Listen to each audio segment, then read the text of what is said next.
है। Second application है find out the electric field intensity due to spherical charge cell.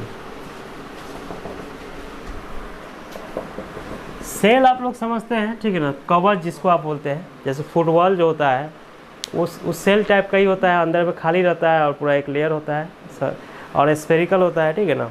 तो spherical shell की वजह से आपको इलेक्ट्रिक फील्ड निकालना है और यूज़ क्या करना है, एप्लीकेशन ऑफ गॉस लॉ, मतलब गॉस लॉ का यूज़ करके निकालना है, ठीक है ना। तो स्फेरिकल सेल में केसेस बनेगा, इसमें 2-3 केस बनेगा। जैसे एक स्फेरिकल सेल जो होता है तो उसमें क्या होता है कि सरफेस पर भी इलेक्ट्रिक फील्ड होगा, सरफेस से बाहर भी होगा और सरफेस के अंदर भी होगा, ठीक है ना। इसी को ग्राफिकली भी दिखाना है, ये बहुत इंपॉर्टेंट है। ये क्वेश्चंस आप देखिएगा, आपका रिपीटेड क्वेश्चन से कई बार पूछा गया है, कॉम्पिटिशन्स में भी पूछा जाता है इससे क्वेश्चन, और बोर्ड में भी पूछा जाता है। कंपटीशन में ऑब्जेक्टिव देता है ग्राफ पर, इसका ग्राफ दिया रहता है और ग्राफ से पकड़ना रहता है कि इलेक्ट्रिक फील्ड क्या आ रहा है, ठीक है ना। तो इसको ग्राफ के ज़रिए समझाया जाएगा, पहले तो इसको डिराइव करेंगे, ठीक है ना। तो इसमें 3 केसेस जनरेट होगा, एक होगा आउटसाइड, एक होगा ऑन द सरफेस, एक होगा इनसाइड द सरफेस। जैसे स्फेरिकल सेल की हम बात करते हैं, जैसे आपका स्फेरिकल सेल जो होता है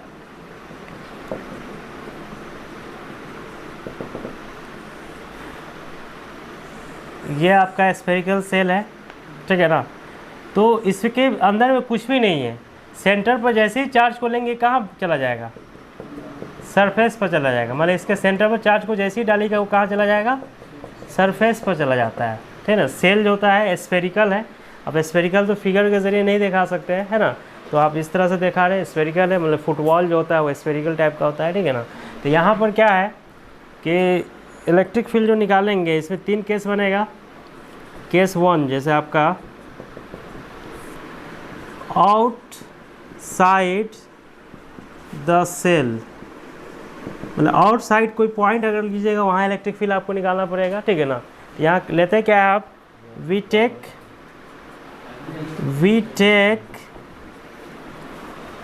स्फेरिकल, एक आदमी था जी, एक आदमी, वी टेक स्फेरिकल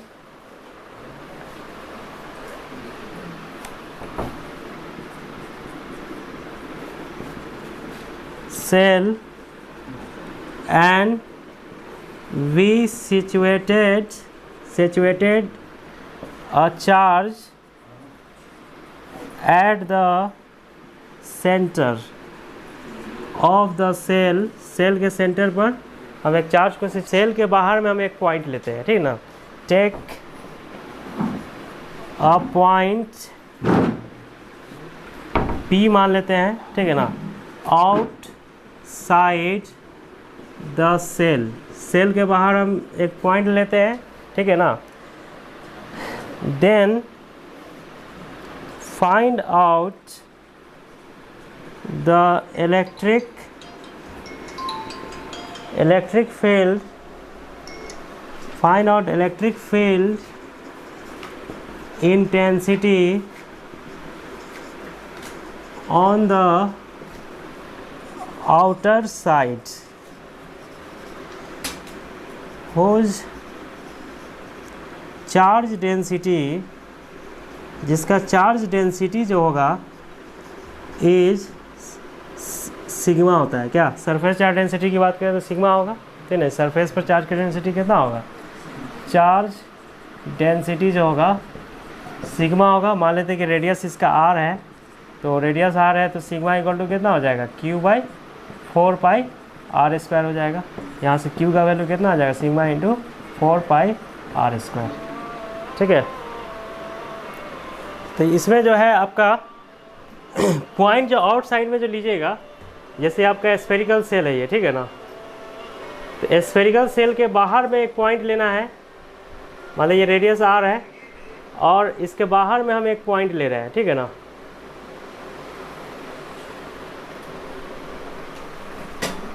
तो बाहर में जो पॉइंट लीजिएगा तो इसके चारों तरफ लेना पड़ेगा ना, तो चारों तरफ लेंगे तो एक रिंग टाइप का ये बन जाएगा, मतलब एक सेल टाइप ही बनेगा ये, ठीक है ना, बाहर में। तो ये सेल टाइप का जो बनेगा आपका,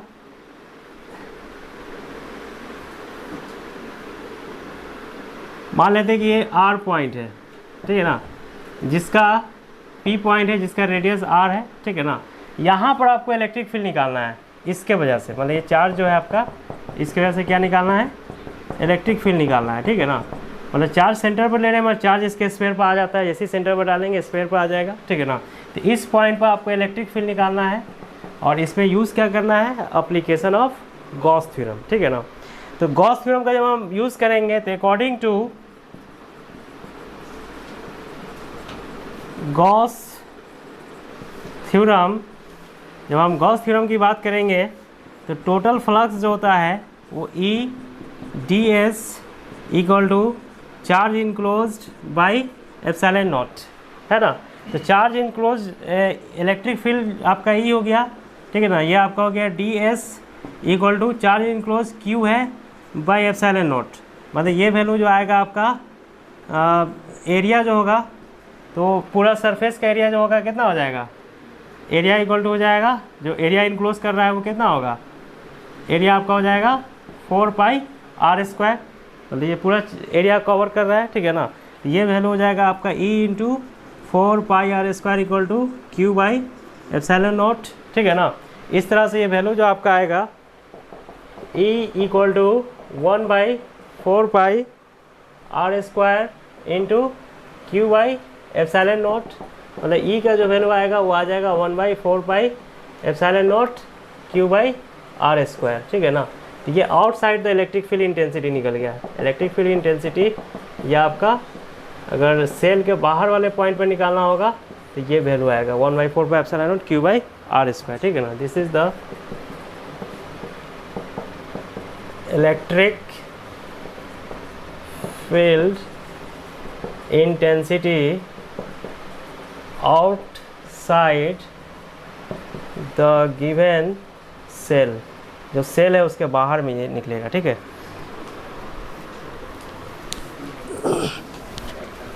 उसको रोक दीजिए ना होगा, ठीक है ना।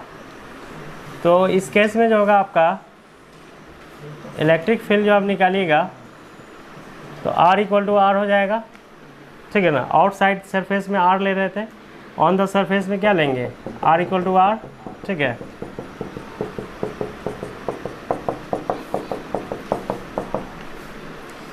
इफ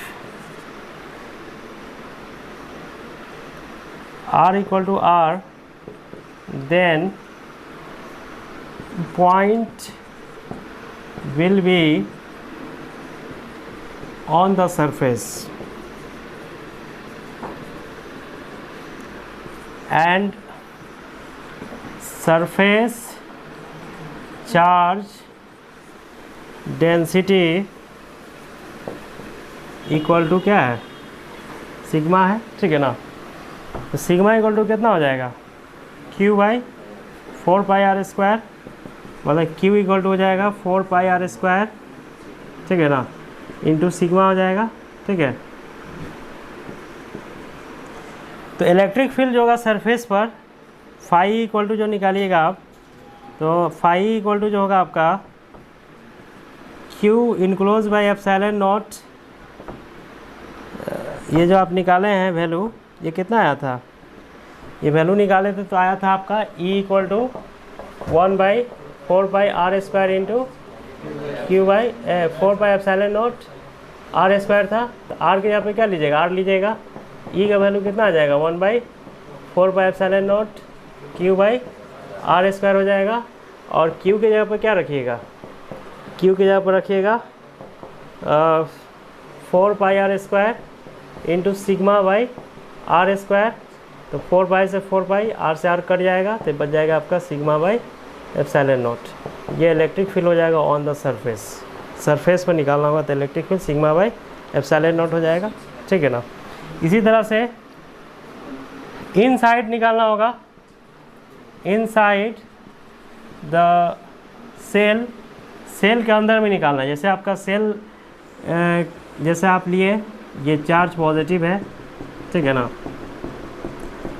क्योंकि चार्ज सेंटर पर ले रहे हैं, वो कहाँ चला जा रहा है, सरफेस पर चला जा रहा है, क्योंकि सेंटर पर रुकेगा नहीं, ठीक है ना। और इन साइड जब लेंगे, जैसे रेडियस आपका आर है और इन साइड अगर हम लेते हैं तो इस तरह का सरफेस बनेगा जिसका रेडियस कितना होगा, स्मॉल आर, ठीक है ना। तो यहाँ इलेक्ट्रिक फील्ड का वैल्यू निकालना है, मान लेते हैं, ठीक है ना, पूरे सरफेस पर। तो इनसाइड तो इलेक्ट्रिक फील्ड क्या होगा, ज़ीरो होगा, क्योंकि सरफेस पर चार्ज है, इनसाइड तो चार्ज है नहीं, चार्ज इनक्लोज क्या कर रहा है, ज़ीरो कर रहा है, ठीक है ना। तो इनसाइड की बात करें, there is no charge inside the given cell, then electric field जो होगा आपका, electric field intensity E equal to आपका कितना होगा, ये हो जाएगा 1/4 pi epsilon naught Q by R square है।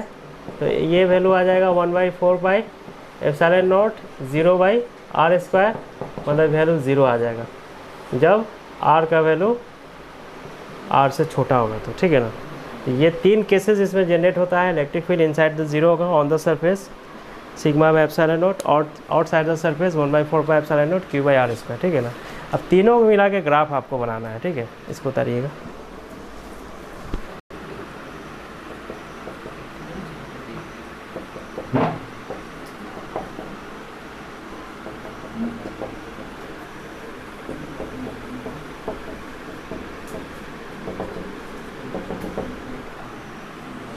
इसमें 3 केस बताया गया आपको, है ना। केस 1 जो है आउट साइड था, जिसमें r का वैल्यू क्या है, r से बड़ा है ना, जिसका वैल्यू कितना आता है, E equal to 1/4 pi epsilon naught Q by R square, मतलब इलेक्ट्रिक फील्ड जो है इन्वर्सली प्रोपोर्शनल आर स्क्वायर का। इसका कर्व कैसा होगा, पाराबोला होगा। स्क्वायर का कर्व क्या होता है, पाराबोलिक होता है, ठीक है ना। इस तरह से दूसरा केस था आपका on the surface. On the surface में जो है आपका r इक्वल टू r है। इस केस में इलेक्ट्रिक फील्ड का वैल्यू कितना है, सिग्मा बाई एप्सिलॉन नॉट, मतलब ये कांस्टेंट वैल्यू है, ठीक है। सिग्मा एप्सिलॉन नॉट क्या होगा, कांस्टेंट होगा, ठीक है ना। इस तरह से केस थर्ड आपका है इनसाइड है, ठीक है ना, इनसाइड द सरफेस। तो इस केस में r का वैल्यू लेस देन r है, इलेक्ट्रिक फील्ड क्या था, 0 था, ठीक है ना। इसका मतलब जब ग्राफिकली इसको जब दिखाइएगा,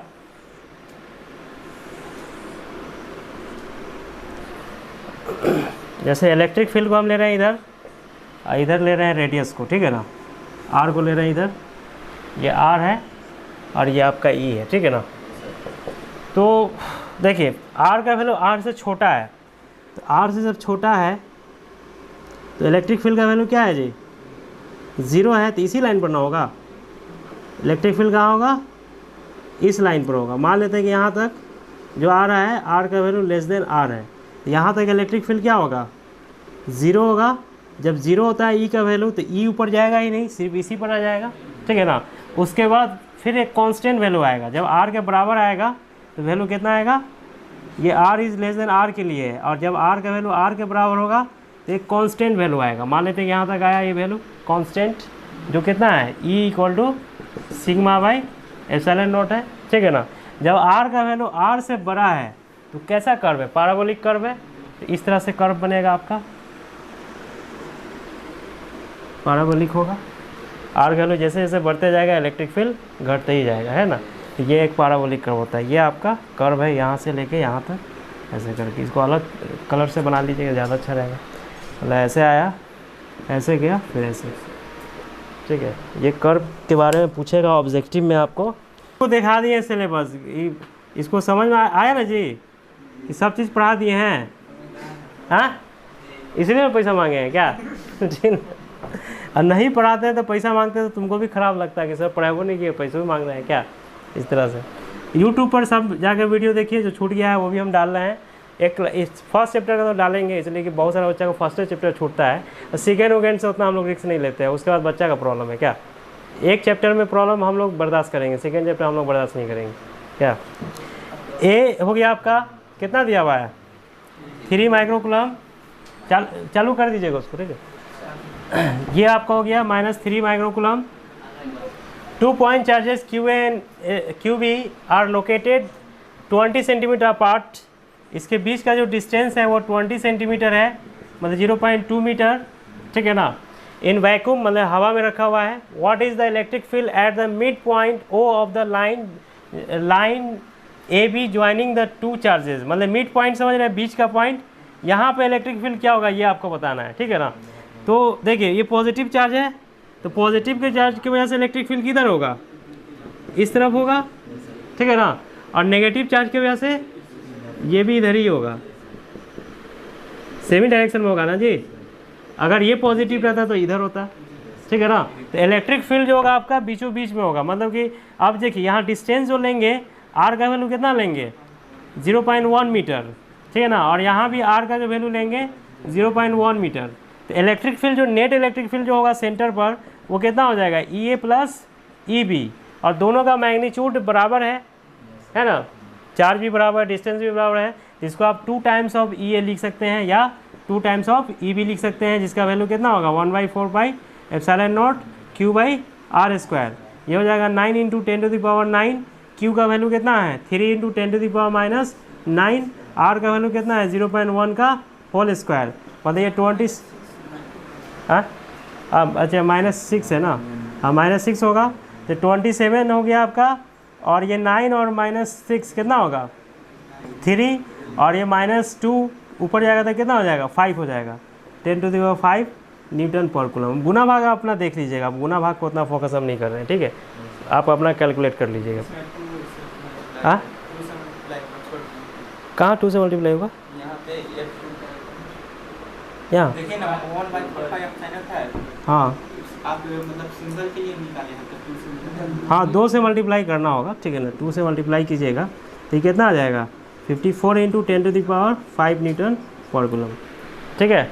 उसके बाद बी में क्या बोल रहा है, बी में बोल रहा है आपका इफ़ अ नेगेटिव चार्ज, एक नेगेटिव टेस्ट चार्ज को ऑफ मैग्नीट्यूड दिया हुआ है क्यू, मतलब -1.5 × 10⁻⁹, मतलब नेगेटिव चार्ज है जिसका मैग्नीट्यूड कितना होगा 1.5 × 10⁻⁹ coulomb. Is place at the point what is the force experience by the test charge. अच्छा एट द पॉइंट ये नहीं लिखा है, कहाँ पर है, क्या सेंटर पर होगा मेरे ख्याल से, देखो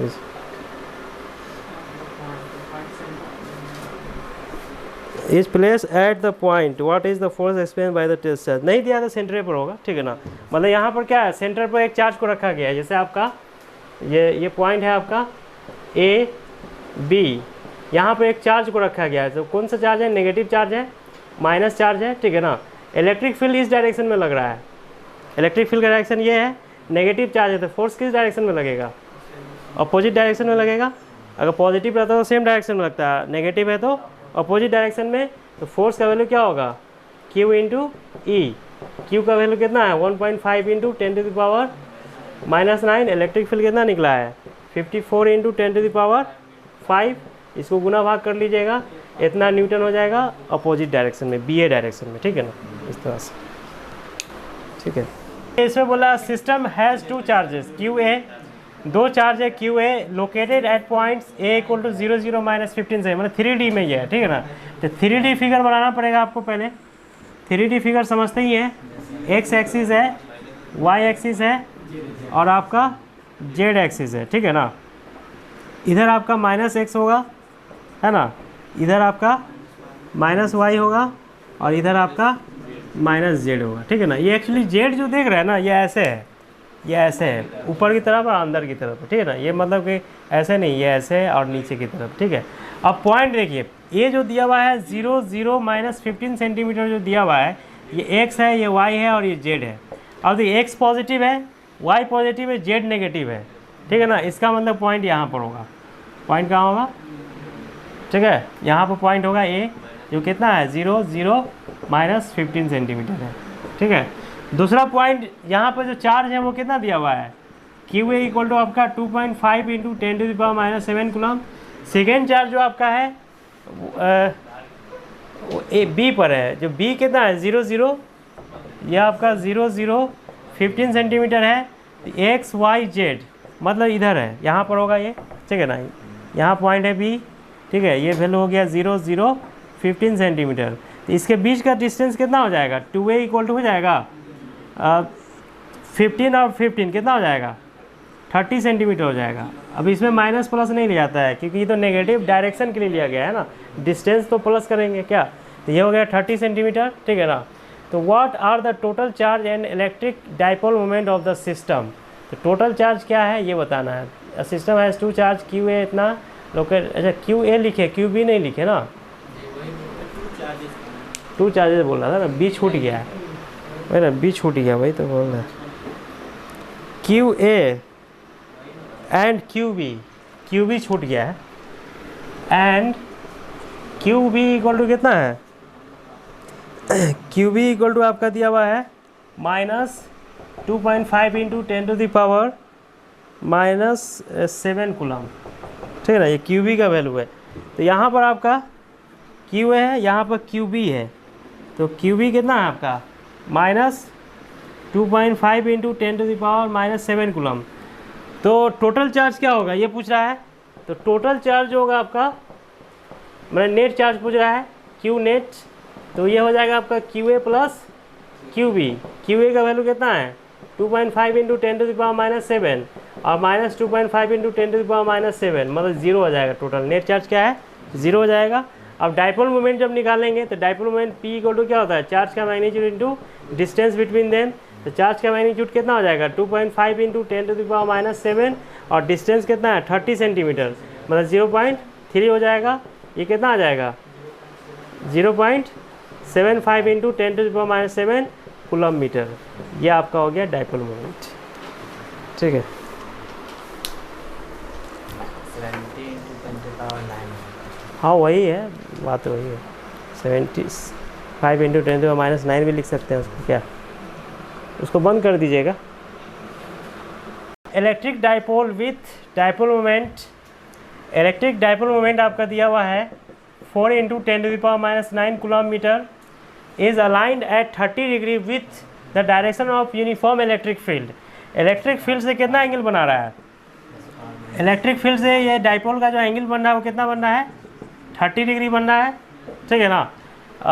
इलेक्ट्रिक फील्ड का मैग्नीट्यूड दिया हुआ है कितना 5 into 10 to the power 4 newton पर कूलम, ठीक है ना। Calculate the magnitude of torque acting on the dipole, torque का मैग्नीट्यूड निकालना है, मतलब पी साइन थीटा निकालना है, ठीक है ना। तो P का वैल्यू कितना दिया हुआ है, P आपका 4 into 10 to the power -9, electric field है 5 इंटू 10 टू द पावर 4 और cos 30 डिग्री साइन 30 डिग्री, ठीक है ना। तो ये आपका हो जाएगा 20 into 10 to the power -5 1/2, 10 into 10 to the power -5, मतलब आप -4 न्यूटन मीटर इसको लिखें, ठीक है।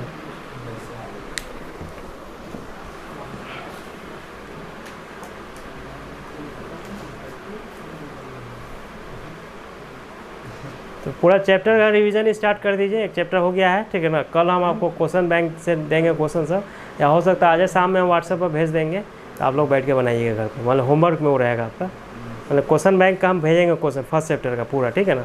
अभी से बनाते जाइएगा ना तो आपका तैयारी पूरा रहेगा, ठीक है ना। तो अभी अपडेट कर लीजिए एक चैप्टर कंप्लीट, फिर दोबारा पढ़ने की ज़रूरत नहीं है। क्वेश्चन बैंक से आपको 50 क्वेश्चन मोटा मोटी होगा, उसको बना लीजिए, सारा देंगे, सारा चीज़ों की ऑब्जेक्टिव सब्जेक्टिव सब, ठीक है। तो आप लोग बना के आइएगा, जब चैप्टर हो गया तो फिर बनाने में क्या जा रहा है क्या, ठीक है। 2-3 दिन बोर्ड में जो पूछता है इसी टाइप का रहता है, बोर्ड में टफ थोड़े पूछता है क्वेश्चन, बोर्ड का क्वेश्चन ईजी रहता है, ठीक है। कंपटीशन का क्वेश्चन थोड़ा टफ रहता है, ठीक है।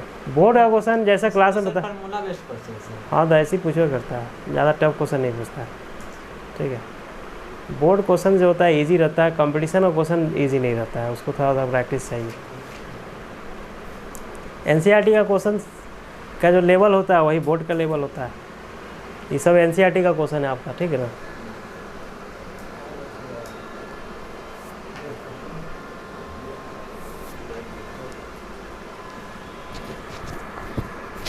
कल सवा दिन फीस जमा कीजिए, ठीक है ना।